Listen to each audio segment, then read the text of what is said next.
Hindu calendar के अनुसार हर माह के कृष्ण पक्ष का 15वां दिन अमावस्या कहलाता है। पितृतर्पण, श्राद्ध, विष्णु और शिव की पूजा के लिए ये दिन बहुत अच्छा माना जाता है। फाल्गुन अमावस्या बहुत खास होती है क्योंकि इससे एक दिन पहली है महाशिवरात्रि पर्व मनाया जाता है। मान्यता है फाल्गुन अमावस्या पर देवताओं का निवास संगम तट पर होता है। इस दिन गंगा स्नान दान करने से जीवन से तमाम तरह के दोष दूर होते हैं और उसे सुख समृद्धि और सौभाग्य की प्राप्ति होती है। आइए जानते हैं साल 2024 में फाल्गुन अमावस्या की डेट, स्नानदान, मुहूर्त और महत्व। फाल्गुन अमावस्या 10 मार्च 2024 रविवार को है। ज्योतिष शास्त्र के मुताबिक जिस दिन सूर्य और चंद्रमा एक ही राशि में होते हैं उस दिन अमावस्या तिथि होती है। इस दिन सूर्य, चंद्र और शनि तीनों कुंभ राशि में होंगे। पंचांग के अनुसार फाल्गुन अमावस्या 9 मार्च 2024 को शाम 06:17 पर शुरू होगी और अगले दिन 10 मार्च 2024 को दोपहर 02:29 पर इसका समापन होगा। स्नानदान मुहूर्त सुबह 4:49, सुबह 5:48। अभिजित मुहूर्त दोपहर 12:08, दोपहर 1:55। राहु काल शाम 4:58, शाम 6:27। हिंदू धर्म ग्रंथों के अनुसार देवी देवताओं की पूजा करने और पवित्र नदियों में स्नान करने से भक्त और उसके पूर्वजों को मोक्ष मिलता है और उन्हें जीवन में सभी दुख, गरीबी और परेशानियों से मुक्ति मिलती है। पितरों की आत्मा की शांति के लिए किए जाने वाले दान, व्रत, तर्पण, श्राद्ध आदि के लिए ये दिन बहुत ही भाग्यशाली माना जाता है। शास्त्रों में अमावस्या का दिन शनिदेव का दिन माना गया है। ऐसे में आप भी फाल्गुन अमावस्या के दिन शनि देव की प्रसन्नता हासिल कर सकते हैं। फाल्गुन का महीना हिंदू पंचांग के अनुसार साल का अंतिम महीना होता है। इसके बाद आने वाले चैत्र महीने से हिंदू नववर्ष का प्रारंभ हो जाता है। फाल्गुन माह के कृष्ण पक्ष की अंतिम तिथि को फाल्गुन अमावस्या मनाते हैं, जो कि 2024 में रविवार 10 मार्च को पड़ रही है। फाल्गुन अमावस्या महाशिवरात्रि के पर्व के बाद आती है और हिंदू वर्ष की अंतिम अमावस्या होती है। यह अमावस्या सुख, संपत्ति और सौभाग्य की प्राप्ति के लिए विशेष फलदायी है। जीवन में सुख और शांति के लिए फाल्गुन अमावस्या का व्रत रखा जाता है।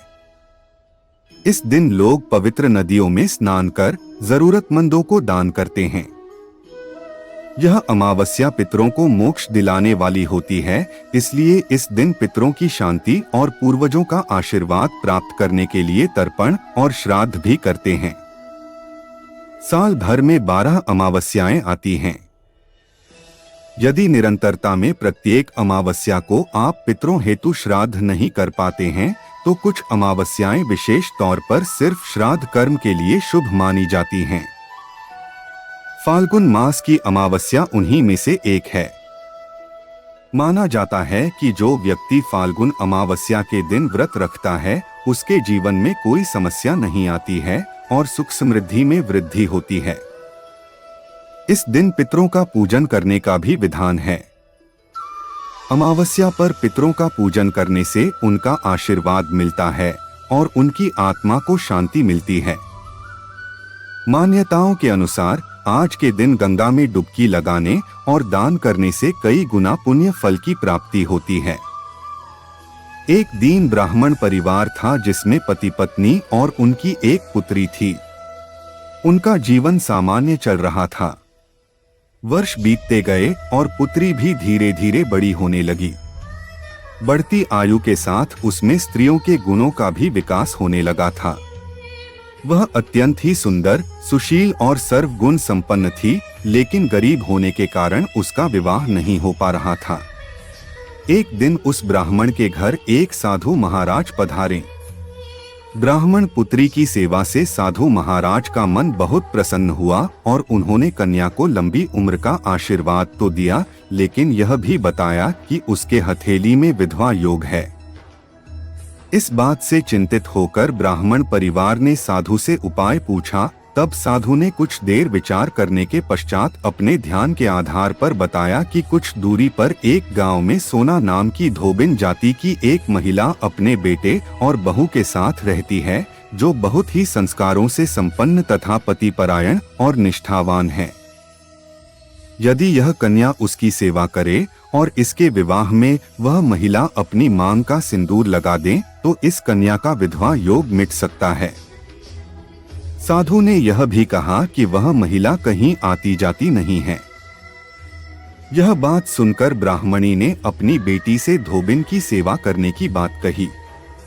अगले दिन कन्या प्रातः काल उठकर सोना धोबिन के घर चली गई और फिर प्रतिदिन वह धोबिन के घर की साफ सफाई और अन्य सारे कार्य कर अपने घर वापस आ जाती थी।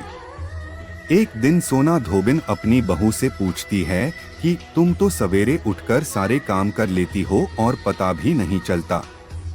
तब बहू ने कहा, मान जी, मैंने तो सोचा कि आप ही प्रातः उठकर सारे काम खुद ही खत्म कर लेती हैं।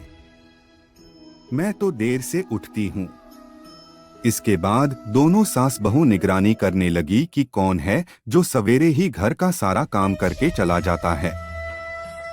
कई दिनों बाद धोबिन ने देखा कि एक कन्या प्रातः घर में आती है और सारे काम करने के बाद चली जाती है।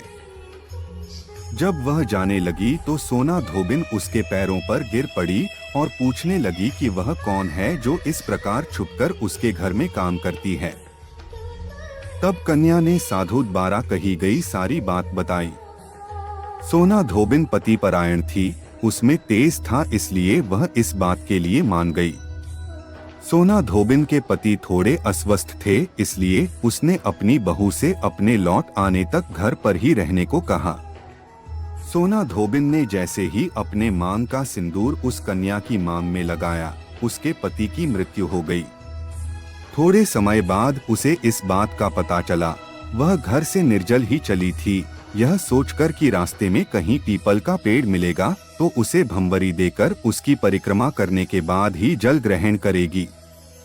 उस दिन अमावस्या थी। ब्राह्मण के घर मिले पुए पकवान की जगह उसने ईंट के टुकड़ों से 108 बार भंवरी देकर पीपल के पेड़ की 108 बार परिक्रमा की और उसके बाद जल ग्रहण किया। ऐसा करते ही उसका पति वापस जीवित हो गया। इसलिए माना जाता है कि इस दिन व्रत आदि करने से पुण्य फल की प्राप्ति होती है।